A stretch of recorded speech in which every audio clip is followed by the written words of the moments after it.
welcome back to my channel. Becky here with special guest Sebastian D. Duff. Sebastian D. Duff. So we are here to record. Our names online. Give a last name. You did. Should we redo this? No.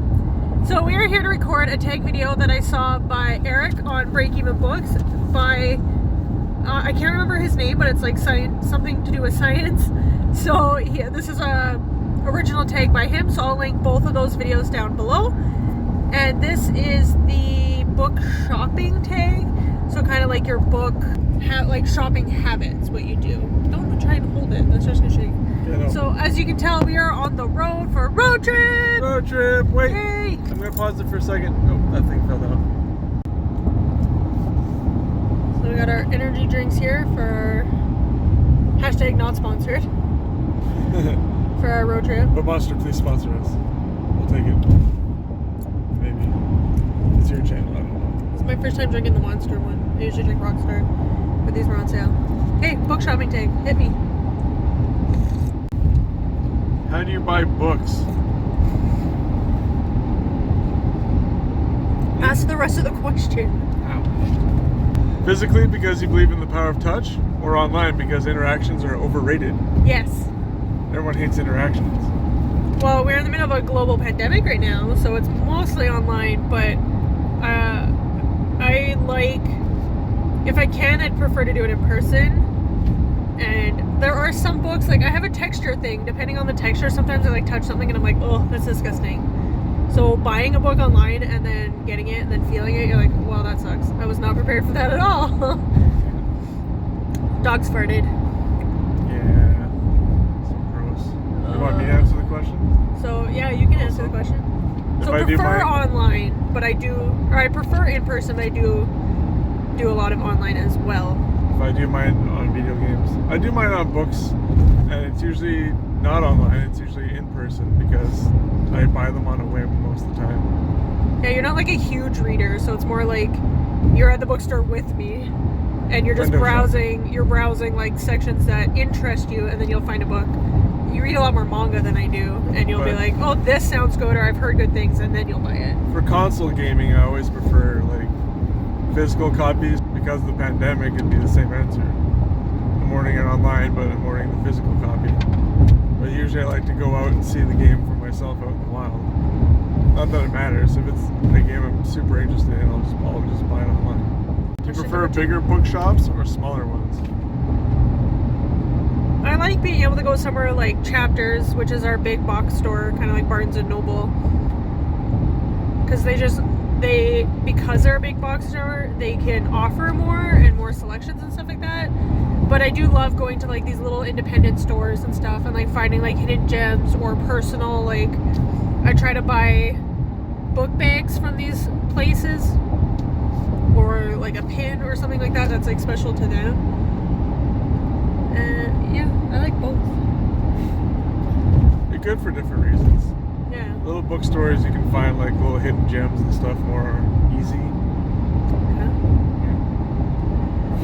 Or especially like used bookstores. I like used bookstores because then you can find things from like the 90s or something. Yeah. From historical times in the 90s there. Big bookstores usually just carry whatever's popular. More recent or within the last like few years, yeah. Not just new releases, but yeah. And like used books and stuff, there's a little bit of I think there's a question in there about used books versus new books, but used bookstores are fun too. So I don't know. That one's a both question. Yeah, that one, I can't relate that one to video games. There's not really a lot. Well, you can go to EB just Games. One size of, all we have here is like EB Games and Walmart. Yeah, or you go into like a used, like one of those places where you'd find used stuff. Like yeah. But still, like what's those that aren't place really called in big Edmonton? either. Next Wave. Next Wave. Yeah, stuff like where I can buy older games. I like that kind of stuff. Well, and again, you can find those hidden gems, right? Yeah. Like just some random offshoot game that you're like, hey. And they're always overpriced. Cool. Yeah. Because they know you've been looking.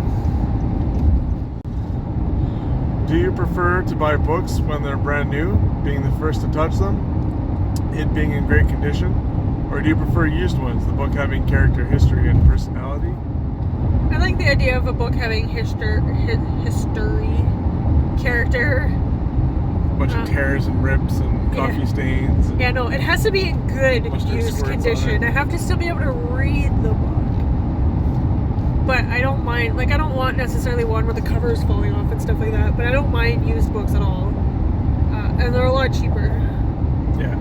New releases can be pretty pricey. Like, a new hardcover book here can be upwards of $38. And then you wait like a year or two, and then you can buy it at, like, Chapters has these deals on mass paperback books, 2 for $15. Or had I bought that book 2 years ago, it would have been like $38 as like this huge giant paperback. Sorry, I know I'm driving, but we have like, what is it called? Like cruise control and adaptive cruise control and lane control. You're watching the road and paying attention to the road at all times. No, but I have adaptive cruise control and lane control, so I can like take a drink and not worry about veering off into the Netherlands. The bad lines. Yeah, used games usually, as long as it's in good enough condition that it will play. Games aren't quite the same. Like they're just that much cheaper. But they like books, you can like write in and underline and. Yeah, but sometimes you get used games and you don't have a good box with it or something. And I like having that art. No, I know, but that's what I'm saying. Like games are a little bit different because the cartridge itself is just the cartridge. With books, like, especially if it's something like a Christian or a non-fiction book, you can see, like, if somebody, like, highlighted something that they found impactful or interesting, you can kind of see, like, what that other person was maybe thinking or thought was worth highlighting. Are you a coupon TLC level crazy person or a full price Sweet 16 MTV? If I can get it on sale, I'll get it on sale. Absolutely. We don't have crazy coupon TLC here in Canada like they do in the States. Coupons don't work the same way here. Yeah, like we have coupons, we have them, but it's like one coupon per person, per order kind of thing. Like in the States, you can like stack your coupons, and like I've seen that show, and I've seen it where they like get money back from the grocery store, like pays them for their like $500 worth of groceries. Or yeah, again, it's like $1,000 worth of groceries, and they pay like maybe $200. But like if I can get a deal on it, like I will. Keep this to 10 minutes. Even like the Chapters, sometimes they'll have like you may pay full price, but you get extra plum points and stuff like that. Even sometimes I'll do that because then those plum points add up to free, like $20 off or whatever. Read, research, analyzed Sherlock Holmes style, or impulse buyer like a shopaholic? Yeah, impulse buy. A little bit of both for me. Depends on for games. The research I do is read the back of the book to see what it says. If it's something I know will be good, I'll just get it. But if it's something I'm like, well, I heard this is a genre I like, or this game is supposed to be good, then I'll research the crap out of it. A book or two at a time, or full cart pandemic style, and until the mailman ties. Sorry, we're on like a rough patch of road right now. If I can squeeze over here, it'll be smoother on this side. I prefer doing more of a full cart because then you're paying like one shipping price, or like Chapters, if you buy from Chapters, if you spend $35, you get free shipping. If you buy like anything under $35, you can have it shipped to your nearest store. For us, there's only one in where we live, and it's a Kohl's, which is part of there's Chapters, Indigo, and Kohl's, and Kohl's is like the smaller version of it. You find them in like airports and stuff. And there's also an Indigo Spirit now, which is like a small version as well. But anyways, it's pretty easy to spend $35. That's like 2-3 books, so I tend to do that. And before, when I was buying on like Book Outlet and stuff like that, like because they're so cheap, I'd get like 10 books, right? So more the full cart. For you, games, it's like $80. Yeah, games are expensive. Like if you're buying like a brand new Switch game or something, it's like $80. I do like indie games, and every once in a while I'll stack one or two together. Because indie games can be anywhere from like $5 to $60, depending on what it is. Yeah. But sometimes I'll get like 1 or 2 indie games at once, but most of the time just one game at a time. Yeah.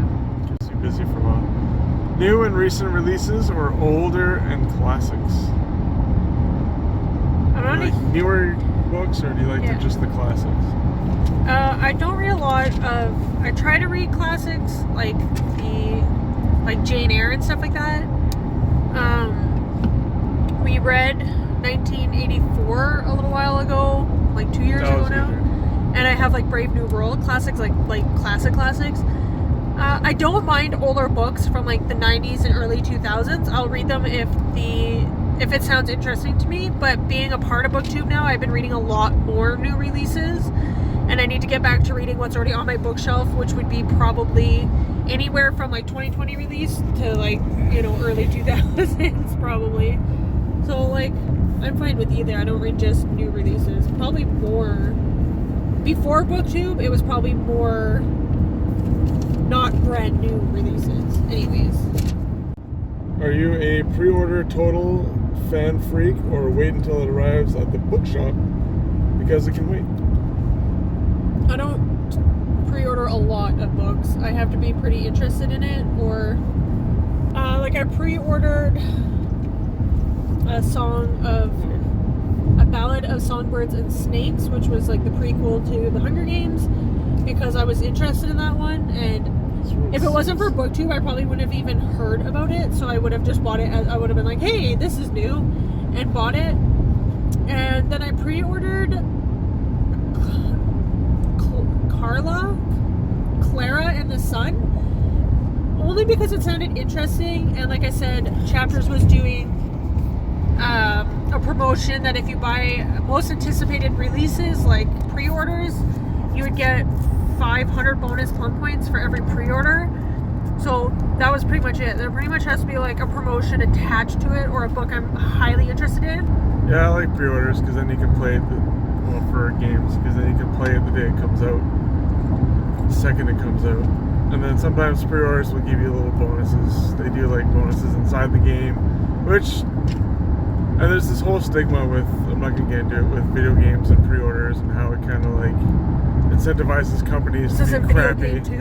Yeah, incentivizes game companies to be kind of crappy about how they monetize their games. But anyways, when it wasn't that way before, I used to always pre-order games. The ones especially I knew I would like. Like if there's a new Zelda game coming up, I'm gonna like it. They do a good job with those games. I'll get it. Right? Even like not Twilight Princess, but like even Skyward Sword, I really like. But even like when it comes to video games too, like your pre-order, unless there's a special edition, like the price you're paying for it's gonna be the same like for years to come. So you're not like, oh, if I just wait 6 months, it's gonna drop 50% or 25% or something. Yeah. Either. So like when you pre-order, you're paying like pretty much the same anyways. Yeah. So. Where like a book, if I wait a year or two, the paperback will come out and it'll be like at least half, if not a third of the price. Yeah. It's more worth it. Do you prefer special, expensive, beautiful covers, colored edges, and unique editions, or is the inside of the box, or is it the inside of the box that counts? The book. The box. I like all that pretty fancy stuff, but ultimately, like I said, with like Go Tell the Bees that I'm gone, I don't want to pay $45 for that.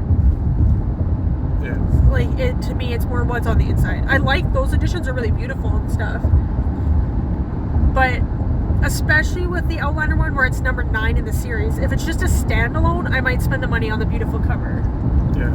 But like if I have to buy 3, 4, 5, 9 books all without those special covers, like no. I prefer getting the expensive editions or the better editions if it's worth it. I always have to weigh the worth over what I'm getting. But ultimately, there's a lot of times where I just skip over that stuff and buy the game because I'm more interested in what the game has to offer than the trinkets that it comes with. If it comes with cool maps and stuff and cases, then yeah, I'll get the special edition. But if it only comes with like, I don't know, really cheap trinkets, like some of these things will come with like the cheapest trinkets that are almost like dollar store toys. Like, no. For like a really crazy price. Yeah. Picture your favorite book. Do you show your love by buying multiple copies of it, or do you believe in single true love? Pretty much single true love. Unless it's like desperately falling apart, but I don't read books a lot. Sometimes like I've been doing more rereads and I will do rereads, but Usually I don't reread it enough that it's falling apart and I need a new copy. So more the One True Love. For me, it kind of depends. Sometimes they re-release a certain game, like beloved game that I like or something. Yeah. And if it's worth, like, well, another good example. I was just talking about Skyward Sword. They're re-releasing it, and I'm debating whether or not I should get it again. It's not that old, but it came out when Sophie was born. Yeah. And I had been itching to play it, and I can't find it. So. What's the Bowser's But then Fury? they want What's to the ask. name with that? Yeah, but they want to ask full price for it again. For a game I've already beaten, I already know everything in it. Yeah. So I kind of have to debate. Like, do I want to or no? There's not much different, just updated graphics. That's it. I think the core game and everything else is exactly the same, so I'm not getting anything new out of it. But like Bowser's Fury, what's the other game attached to it? Oh, well, Bowser's Fury.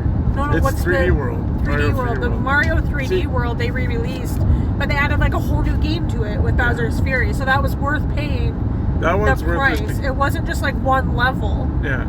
Or something, or just like you beat the whole 3D World and then you have Bowser's Fury boss. Like they have like a whole other game attached to it, so it was worth buying. And it's good, like game. really good. Yeah, it was worth it for getting that bonus game because I didn't know. Yeah, I didn't know how good it would be, but like the critics were giving it really high praise, and then I played it. He got it for his birthday, so he didn't have to pay for it. But it's a good multiplayer Mario game I can play with the kids. Which is the other reason why I wanted to get it. Even like the 3D World, not the Bowser's Fury part of it, even the 3D World part of it, the kids can all play and stuff too, right? Yeah. And they like Bowser's Fury isn't so much multiplayer. There's a little bit of it, but not. They always try to shoehorn it in, but I don't find it really is that good. Anyways, that one was worth paying the price because you're getting like a whole other game on top of it. Yeah. Name your favorite places to bookshop. So we kind of talked about this with chapters. Eric mentioned that too. He's like, there's just something about walking into chapters. I was like, me too. I know. It's so great. From Break Even Books. Sebastian's like, whose butt do I have to kick? Who's this Eric guy? Yeah. What was the question? Big box stores? Favorite place to... Favorite place. Oh, and then in Edmonton, I have been shopping, but I have never been inside the store before because I discovered it during the pandemic and it's been closed the whole time, but I've been shopping at Audrey's bookstore in Edmonton. It's on Jasper Ave, so check them out. And I also order online from Iron Dog Books in Vancouver. Again, I haven't been in there personally, but they are an Indigenous-owned bookstore in Vancouver. But yeah, like chapters, or just like finding, like I said before, finding these like unique little bookshops. There's a whole bunch in Vancouver. So when I go visit my mom, I have like this map of like 50 bookstores that are all like independent, small bookstores. And I'm like, one day I'll cross these off my list. Well, my favorite places to shop for games are always those like ma-pa shop type. Yeah. All the ones that are like privately owned, those are always the best ones to go to because then they have like cool, again, like going back to hidden gems. They always have some cool like game history stuff in there. Or sometimes you can go to like a thrift store like Value Village and then find a hidden gem too. Yeah. But I like EB Games, but it's always going to be whatever is the newest thing there, right? Yeah. I always like things like Next Wave are always more interesting to go through. Yeah, and then they have like other stuff too that aren't just games. Like they'll have like pop figures and stuff like that. That might be or like just old accessories and like stuff. super scopes and zapper guns. So our 10-minute video is now 21. So cheers. Thanks for doing this tag with me. Of course. See ya. See you next time. Like, comment down below where you like to shop. Subscribe. Are you a full book cart person or like a single book cart person? Subscribe, comment, and we'll talk to you next time. Carry the conversation. Bye.